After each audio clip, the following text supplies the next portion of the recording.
Golden Blue Tube here with you. I'm very excited about this video. West Virginia came out with a victory against Oklahoma State, just like I thought they would, because Oklahoma State is just a terrible team this year. I don't know why, but they just are. And I predicted West Virginia a 10-point win. We won by 14, so that's even better. Now, for the game comparison, West Virginia wins this game 55-41. Field goal percentage, 39%, 3-point, 25%, free throws, a disaster again, 55%. Got 40 rebounds, 20 turnovers. That's not good. For turnovers, we have to keep it down to 15. 20 is not going to win a game against a better quality opponent. Now, for Oklahoma State, they had 29% field goal percentage, 3-point percentage, 5%. Free throws, 60%, rebounds, 36, turnovers, 19. So we pretty much dominated this game from start to finish in all stats and categories. Not much of a test for West Virginia, but there are still some things to work on. Now, for the game changers, Oscar Tshiebwe. He has been a consistent force for West Virginia. Almost another double-double for West Virginia. He had 12 points, 8 rebounds. He's one of our most consistent players. And to go along with Tshiebwe, we had Derek Culver. He almost had a double-double. He had 9 points and 12 rebounds. And from the bench, our best supporting cast member is Miles McBride. Again, 10 points, but he contributed 3 of those turnovers, so he needs to clean his turnover act up as well.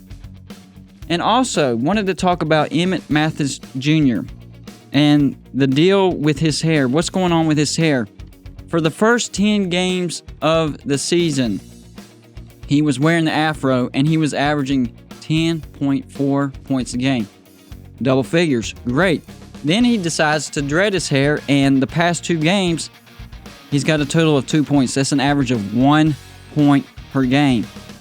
So we're seeing this developing situation between Emmitt Matthews Jr. and his hair, and seeing how the relationship between the two go. And Matthews Jr. is trying to calm everybody down, saying he has gotten rid of the dreads, and so his performance should go back to the way it was. And we see his hair actually respond. So this will be a interesting dynamic to see, and see how it develops the rest of the year between Emmitt Matthews Jr. and his hair. What's going on there? Let's see as the season continues.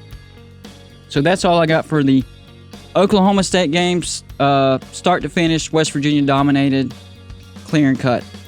Moving on to Texas Tech. Now, Texas Tech is a tricky opponent because at the beginning of the year, they came in ranked number 15. Then they lose to Iowa, Creighton, and DePaul, and everybody's thinking that Texas Tech is falling off the cliff. Then what happens? Well, we talked about it in the Curse of the Number 1 video.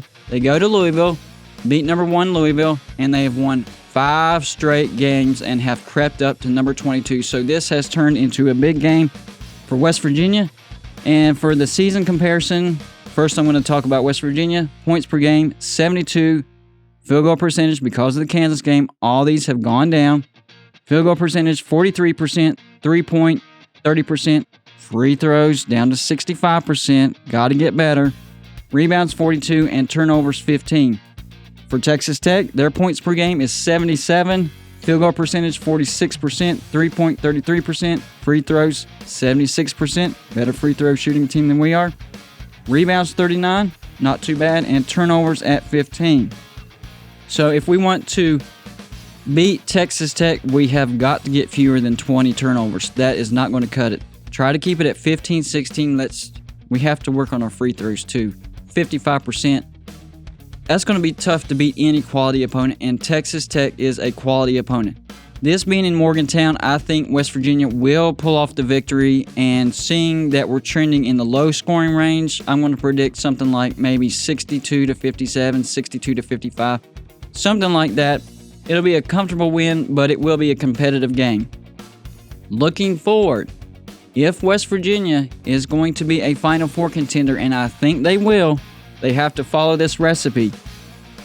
Whenever I looked at the Oklahoma stats, they have the scoring chart, and it shows a line of how many points each team scored. And there was 3 separate gaps that I saw 4-minute scoring droughts. That's 3. That's a total of 12 minutes that they did not score.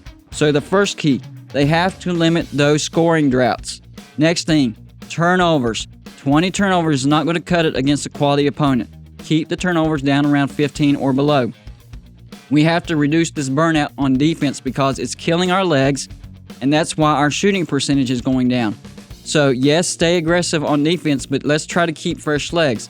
And that goes into my next point. We have to have good bench support. Miles McBride, he's been great off the bench. We need better off the rest of the bench. Good bench support, we need that. And we need to continue to out-rebound people. If we follow this recipe, I think West Virginia can get to the Final Four. And I know in the tournament it's all about matchups. So we'll see what matchup West Virginia will get, because West Virginia will be in the tournament. It's just a matter of what matchups they will get to the Final Four.